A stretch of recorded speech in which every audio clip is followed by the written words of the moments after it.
Hi, welcome to this week's edition of Imagine That. My name's Tim Parker. I'm the Global Marketing Director here at Imagine. I'm Rick Rickart, owner of Imagine Tours and Travel. This week we have the privilege and honor of speaking with Pastor Calvin Wittman. Calvin's been traveling with us for 20 plus years and not only leading his church, but leading multiple churches to Israel and other destinations. So we're looking forward to having a conversation with him about what that looks like and how you can do that as well. So let's jump into it. We're here today with a great friend, Pastor Calvin Wittman, and looking forward to our talk today. Calvin, would you mind to introduce yourself real quick? Yeah, I'm Calvin Wittman. I'm the senior pastor at Green Valley Baptist Church in Henderson, Nevada, basically Las Vegas Valley, and been here, going on 5 years now. Calvin, you've done a lot of tours. How long have you been leading biblical tours? I've been traveling with Imagine Tours almost 20 years now. Took my first trip, I think, in 2006. Went to Israel in the summertime. Somebody else had booked the trip and was not able to fulfill it, and so we took their place. And then I got to know Rick and got to know Rick's father as well before he went to be with the Lord. And I haven't traveled really in terms of touring with anybody else because I've looked at the other things that are out there, and I mean, once you find the best, I mean, why mess around with anybody else? Yeah, Thank you, Calvin. that's awesome. How have you seen these tours impact unity within your church? Well, I think a lot of times pastors don't realize it, but if you're in a church that's over 100, 150, people want to spend one-on-one time with you as a pastor. And it's challenging sometimes when you have your workday responsibilities. And the larger the church, the more reality that is. It's hard for the pastor to spend one-on-one time with a lot of people. And so when you tell people I'm going to take a trip to the Holy Land or I'm going on the footsteps of Paul and join me, and then instead of being one of 1,000 people or one of 800 people, they're one of 40 or 50 people that has your attention. So you get to sit at the table with them. They get to know you, you get to know them. And I think people come back from that and they know the pastor and they have a sense of that's my friend, it's not just my pastor. And I think it does build also friendships within the church. I've noticed that many times after trips, what will happen is people will have reunion meetings, a year later, and they'll get together and they'll show pictures and they'll talk about it. And I also find a lot of people repeat trips. They'll go on Israel tour with me, and then they'll go on the footsteps of Paul, and then they'll want to do an extension to Rome or whatever. Yeah, that's great. Um, Calvin, you're kind of unique in the respect that uh, you don't only lead your individual church on tours, but you've taken on some big projects with multiple churches traveling with you.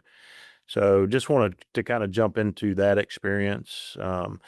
How do different leadership styles mesh as you're planning the tour? Can you kind of talk us through some of those things? Well, let me just start by saying that Imagine is a huge part of this because um, you can enlist as a pastor, you can enlist other pastors, friends, colleagues, referrals from other friends that you have to come and go on a trip with you.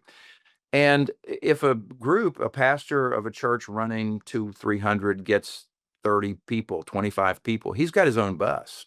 And so he's able to lead that group according to how he wants to and to teach what he wants to teach at each individual site.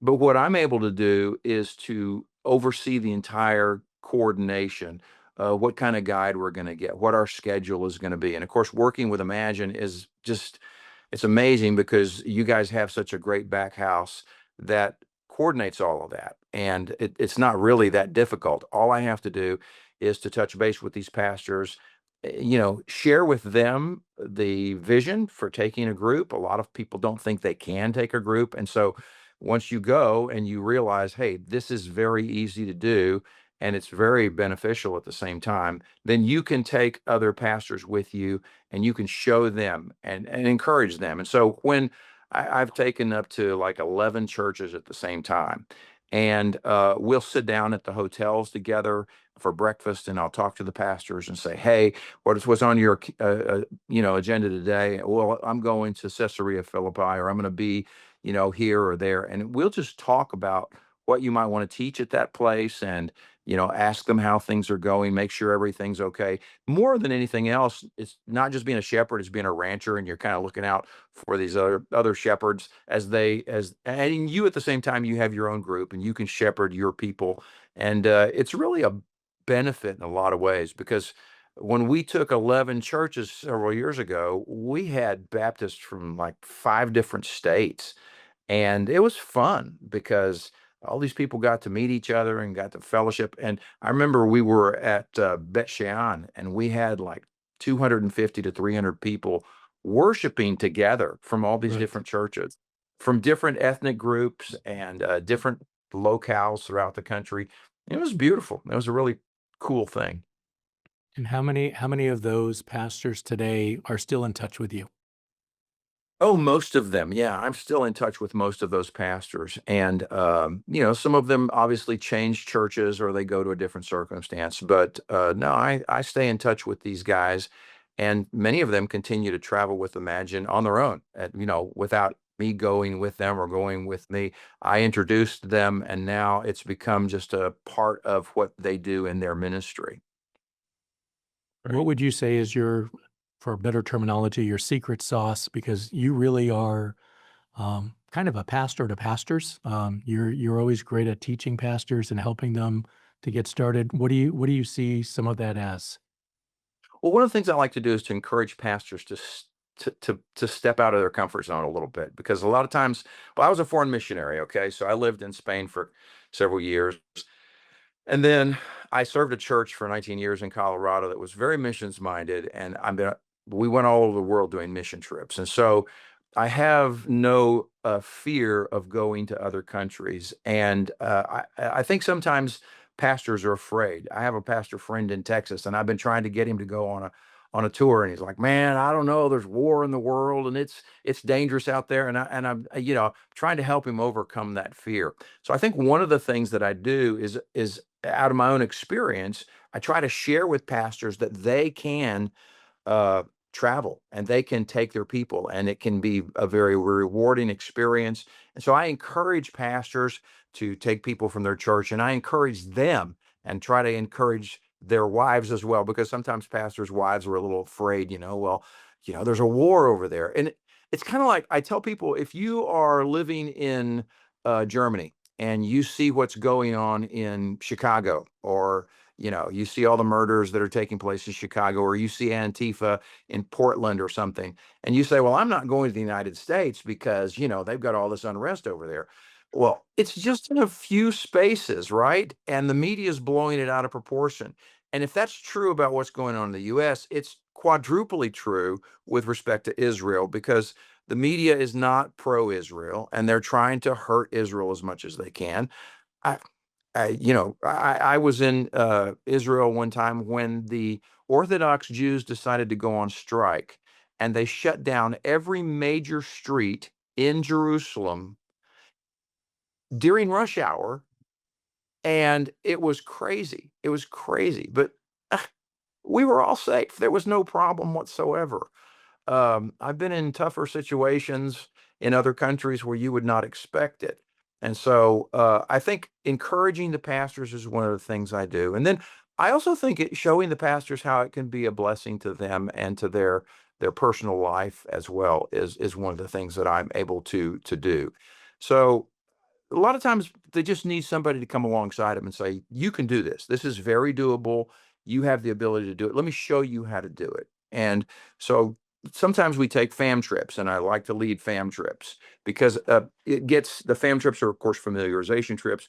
We take pastors, we show them how to lead a trip. And once they've been there, once they've seen it, this is what I would say. I would say that every pastor who has never been to Israel should go on a familiarization trip, because once they go there and they see that it's safe and they see that it's wonderful, then they're going to get excited about taking their people back, and they're going to feel much more confident about taking their people back.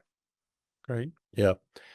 Um, you've talked about some of the positives, I would imagine, with 11 different churches on one tour, a lot of personalities there. What are maybe some of the challenges that a pastor might uh, face and have to work through with that many churches traveling? Well, some of the challenges are personalities. I mean, let's just face it. Pastors sometimes, I'm not saying who, but sometimes have egos. And so sometimes those things can get in the way. And as a coordinator, and I like to see myself as that, I just remember that I'm there to serve. I'm there as a servant, and I'm there to help people have a great experience. And let me say this, Imagine is almost always solving the problems for me. The problems are, I lost my luggage, I need a doctor, I can't find my passport, blah stuff. And I've had every one of those situations. People have lost their luggage, they lost their passport, they lost their wallet. And the tour guides that Imagine uses, and of course the tour company that you work with in Israel, Amiel, these are great organizations and great people, and this is not new to them. They deal with these problems every day. So the pastors have a great resource in that you guys pretty much have these problems solved before they happen. The pastors just need to learn to kind of rely on the help that is there for them, and not kind of bear that weight themselves. I think sometimes the challenges can be like when you have 11 churches and you have this big, kind of plenary session. Who's going to teach? Who's going to, preach? And I always like to choose some young pastor who's up and coming and give him an opportunity.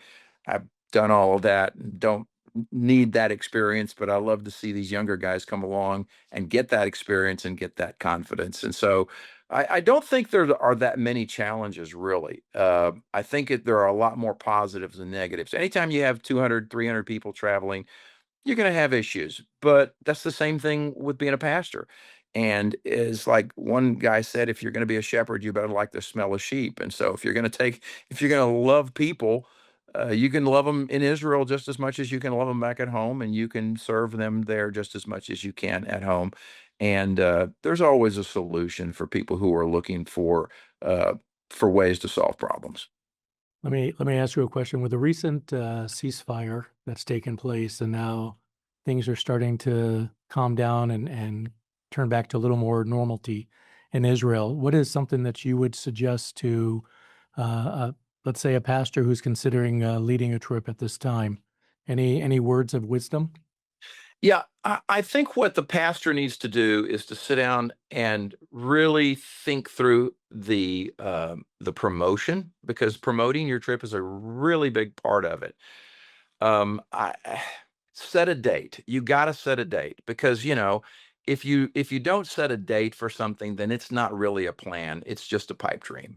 You got to call Imagine and say, "Hey, I want to go in November of 2027. Can you give me some dates, and some hotel availabilities and things like that?"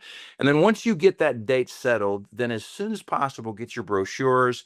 Get more brochures than you think you're going to need, because you're going to use more. There's going to be a lot of takers, a lot of people who are curious, and they're going to take those brochures. And then schedule an initial interest meeting, to where you say, "Look, we're going to talk about this trip. And if you have concerns about safety or security, I'm ready to answer that." And then I would say to the pastor, spend some time on the phone with your contact at Imagine, because any questions that your people are going to ask you, they've already had them asked before, and they have answers to those questions.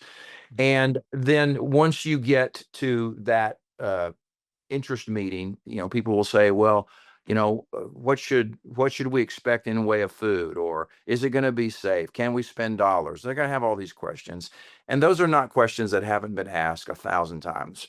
So just be prepared. there are also some videos that Imagine puts out, things like this, that answer a lot of those questions, and I think they're resources to which you can direct your people to go to and watch those things. So I would say set a date, not only for the trip, but for the interest meeting, and then speak with your representative at Imagine to get ready for that interest meeting, and then have that initial interest meeting. But then this is a key point. You have to keep it before the people. You have to promote it. You can't just say, well, it's on the books. Like for me, I'm taking a group on a Rhine River cruise next May. Every Sunday, it's in the it's in the scroll of things that we put up on the screen. And then after Sunday, when I'm dismissing the people, I may have a brochure in my hand and say, listen, there's still time. Grab one of these brochures. We're on our third order of brochures now for this trip, and it's not that I have the greatest response. It's just that I have a lot of people who wait to the last minute, right? Right. And they're grabbing those brochures. I'm still 6 months out, 8 months out, whatever, and they're thinking, "Wow, I'm just going to wait. I'm just going to wait." And I have to encourage them, and I have to keep it before them. So, in a sense, you are promoting it as the pastor. People are going to go because you're going to go, and people are going to believe in it to the degree that you believe in it. Yeah, completely agree on that. Yes. I have to say, you've really answered most of our questions, if not all of them today, in regards to the benefits of leading a trip with multiple churches and following up with them. What are some of the key things that you can do with the pastors you've touched on? And really, like you said, having a servant's heart and trying to help even some of the younger ones. I know that just our experience, and like you said, when we started, we've worked together for almost 20 plus years. It's a long time.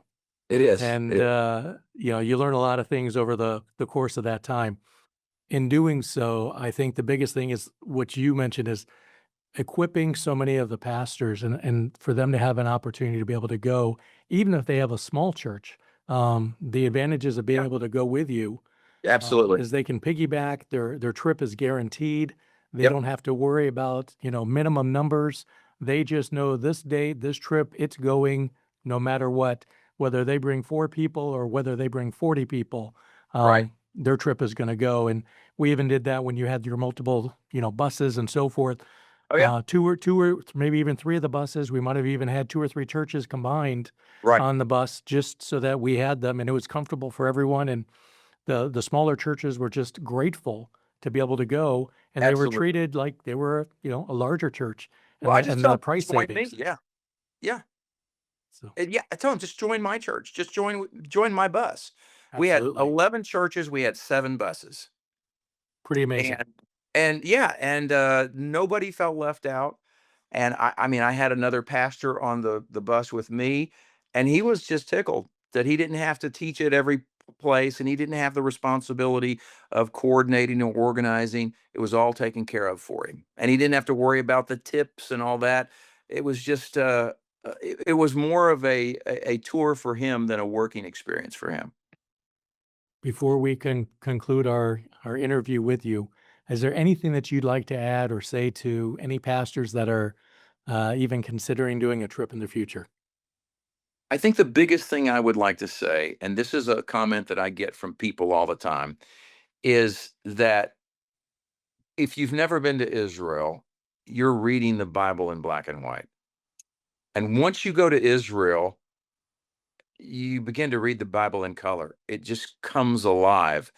Um, I'll never forget, the moment it dawned on me at the Southern Steps that this is where Jesus sat and taught. Okay, right here on these steps. This is where, so we can say there are a number of traditional sites where they say, well, we believe Jesus was here, but there are some sites we know Jesus was there. The Sea of Galilee, the Southern Steps. I mean, we know Jesus was there. And so when you go there and you see those things, I don't read the Bible the same anymore. As it says, and Jesus was by the Sea of Galilee. Well, I know exactly where that is. I've walked those shores. I've been out on the Sea of Galilee. When the Bible says that Jesus was, in Capernaum, well, I've been there. I know exactly what they're talking about.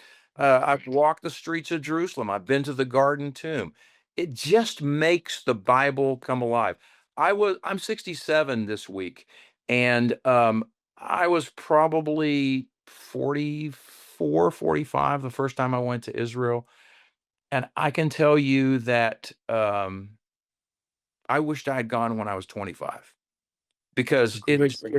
it has just opened my eyes to understanding the Bible, and you're going from Old Testament to intertestamental period to New Testament to modern Israel back to the Old Testament, and you have all this history blended together. And so, it's a smorgasbord of information, right? It's kinda like drinking from a fire hydrant, especially the first couple of times you go.